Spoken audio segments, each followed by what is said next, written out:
Assalamualaikum, semangat pagi semua teman-teman. Sebelumnya kita salam hormat dulu buat semua keluarga di rumah. Semoga sehat selalu, bahagia lahir dan batin. Nah oke teman-teman, kali ini kita berbagi pengalaman, bikin video singkat, video sederhana. Area mana aja di bagian mesin Captiva yang sering olinya rembes. Nah coba sekarang kita simulasikan di mana aja posisi-posisinya yang bisa terjadinya rembes atau kebocoran oli. Nah untuk seal Cruas terpaksa kita harus turun matic. Nah kita menggunakan peralatan sederhana aja, menggunakan katrol dan tiang gawangnya. Nah ini maticnya udah kita bersihkan.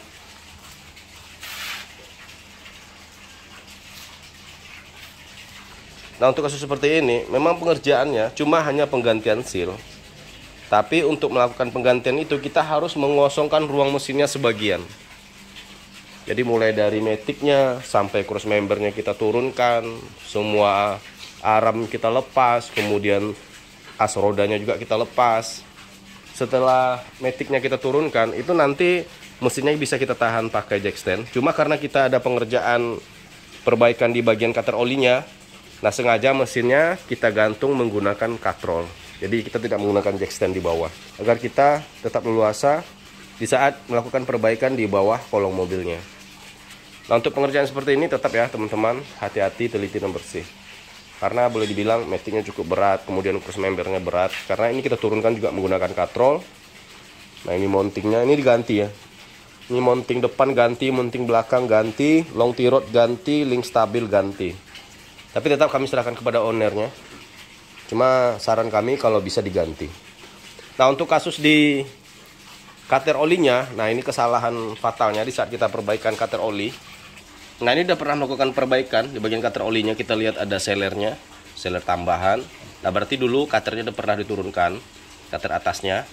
Nah untuk di Captiva cutternya ada dua, bagian atas dan bagian bawah. Biasanya kita bilang cutter atas dan cutter bawah. Nah seperti ini. Nah ini cutter bawahnya. Nah ini cutter atasnya. Tetap ya teman-teman, walaupun bocornya bagian atas, tetap kita harus melepas cutter bawahnya. Karena untuk melepas bautnya, kita harus melepas cutter bawahnya. Nah ini awal kejadiannya, kenapa bisa rembes lagi padahal udah pernah diperbaiki.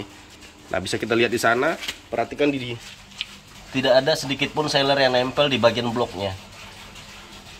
Nah berarti waktu pemasangan, bagian blok lupa dibersihkan sisa olinya.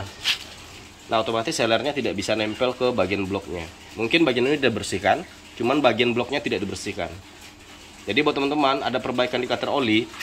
Nah saat pemasangan, di saat pemberian seller, yaitu ini dibersihkan, bersihkan dengan bensin sampai bersih. Nah bagian atasnya atau bagian di bloknya itu juga dibersihkan menggunakan bensin.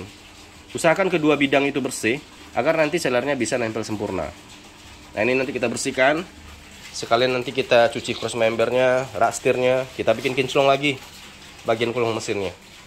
Nah sekarang coba kita lihat ke bagian bawah kolongnya setelah kita lepas cross member dan maticnya. Nah ini bagian bawahnya. Nah seal Cruas yang mau kita ganti itu posisinya ada di bagian sini,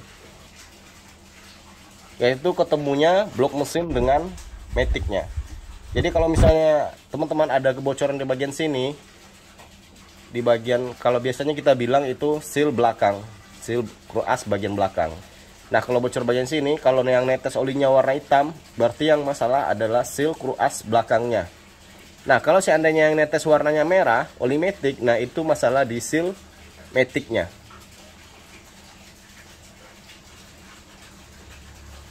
Ada juga teman yang nanya di saat pelepasan selang turbo yang ke intercooler, itu menemukan ada oli di dalam selangnya. Nah itu bukan berarti kebocoran oli. Nah biasanya teman-teman yang mau cleaning intercoolernya itu saat melepas selang turbonya ketemu oli di dalam selangnya, nggak usah khawatir karena itu bukan rembesan atau ada kebocoran. Itu adalah oli yang lewat bersama uap mesin dan berarti PCV-nya sudah tidak bekerja optimal. Karena tugas PCV itu adalah menangkap oli agar tidak ikut masuk ke jalur turbonya. Jadi kalau teman-teman merasa badaknya selalu kekurangan oli 10%, yaitu misalnya 4000 kilo kurangnya 400 mili, 500 mili, itu masih kategori wajar apabila PCV-nya sudah tidak bekerja optimal. Nah, itu bagian yang diselang. Jadi itu bukan kebocoran, itu adalah uap oli yang lewat bersama napas mesinnya, yaitu dari sini. Nah, PCV ini kemudian masuk ke selang filter udaranya, masuk ke jalur turbo dan dikirim langsung ke selang dan piping turbo lanjut ke intake. Nah, itu yang membuat jalur turbo, jalur pernapasan sampai ke intake menjadi kotor karena ada oli yang menyelinap bersama napas mesin. Nah, kemudian lanjut sebelah kanan, kebocoran bagian sebelah kanan, yaitu biasanya teman-teman lihat ada rembes di bagian belakang puli dampernya. Nah, belakang sini. Nah, ini puli dampernya. Nah, berarti ada masalah di seal kuras bagian depannya. Nah, jadi kalau bagian di sini rembes, nah berarti masalah dengan seal kurasnya. Nah, jadi kalau bagian sini, bagian puli damper ini, kalau misalnya ada rembes bagian lurusan sini sampai ke bagian maticnya, nah itu masalah di cutter oli, kemudian kebocoran di seal kuras, dan kebocoran di seal maticnya. Nah, itu untuk bagian sini. Jadi teman-teman tandain aja, kalau olinya hitam berarti itu oli mesin, kalau olinya merah berarti itu oli matic. Dan begitu juga dengan oli power steering. Oli power steering juga warnanya merah. Nah, itu biasanya terjadi kebocoran di bagian sininya. Nah, di bagian sininya kalau teman-teman melihat warna merah, ada rembesan di lantai warna merah, nah itu berarti masalah di power steeringnya. Nah, kemudian bagian sini lanjut lagi ke tengahnya. Kalau teman-teman menemukan juga ada warna merah, tetesan oli warna merah, nah itu masalah di as rodanya, seal as rodanya yang di matic. Nanti coba kita lihat maticnya. Nah, di sini netesnya warna hitam, nah berarti masalah di seal rumah oil cooler atau seal oil coolernya. Nah, seperti ini. Nah, selurusan ini. Nah, selurusan ini. Nah, itu adalah rumah oil cooler atau oil coolernya sendiri. Nah, jika terjadi kebocoran di bagian seal as rodanya, nah ini. Nah, ini nanti olinya yang keluar warnanya merah.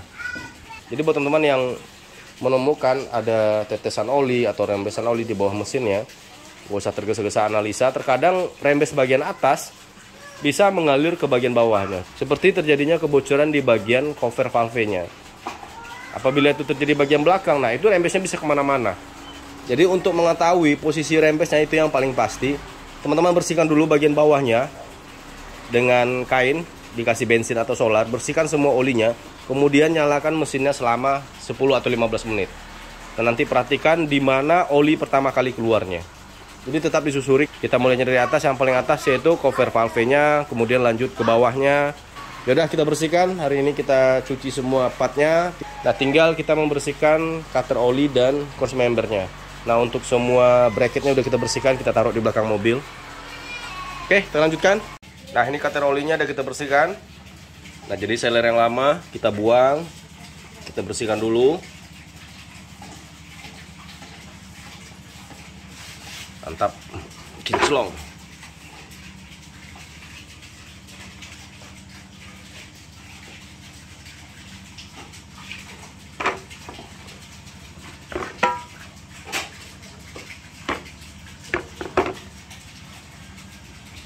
Nah, untuk video ini mungkin kita tidak bisa detailkan.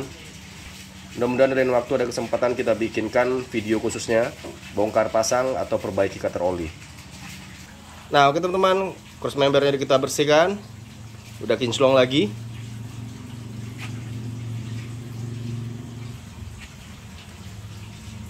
Oke, mantap. Lanjut kita bersihkan as roda, kemudian stabil dan rak setirnya. Nah, oke teman-teman, selesai sudah pekerjaan kita. Yang mana kasus kemarin ada kebocoran di bagian sealnya dan kebocoran di bagian cutter olinya. Jadi untuk di Captiva Diesel kita ketahui ada beberapa bagian part yang bisa mengalami kebocoran, yaitu karena mungkin faktor usia partnya atau sealnya. Intinya tetap kita lakukan perawatan dan jangan biarkan kasusnya menumpuk. Jadi kalau kita lihat dari depan sini, bagian yang bisa rembes itu mulai dari sebelah kirinya. Nah, itu bagian seal supply pump juga bisa terjadi rembes di sana karena ada seal o-ringnya. Nah, kemudian di bawahnya seal kuras bagian belakang dan seal maticnya. Nah, lanjut ke tengahnya. Nah, bagian atasnya itu cover valve-nya. Nah, di bawah cover valve yaitu cutter oli, itu yang bagian atas, kemudian cutter oli bagian bawah. Nah, untuk di bagian arah belakang, nah itu adalah sering kejadian rembes rumah oil cooler atau seal oil coolernya sendiri. Nah, untuk bagian belakang oil coolernya, oli per steering di sebelah kanan atau tempat dipasangannya long tirot sebelah kanan. Nah, kemudian lanjut sebelah kanan mesinnya, seal screw as bagian depan atau di belakang puli dampernya. Nah, itu bagian-bagian yang bisa mengalami rembes di mobil Captiva diesel. Nah, oke teman-teman, mudah-mudahan video ini bermanfaat. Mohon maaf jika ada salah kata, salah bahasa, mungkin salah cara penjabarannya, bahasa mekanikalnya, atau pengambilan gambarnya yang tidak sempurna, harap dimaklumi. Sampai jumpa di video kita berikutnya, perawatan badak di rumah. Salam hormat buat keluarga, salam mudahnya merawat Captiva.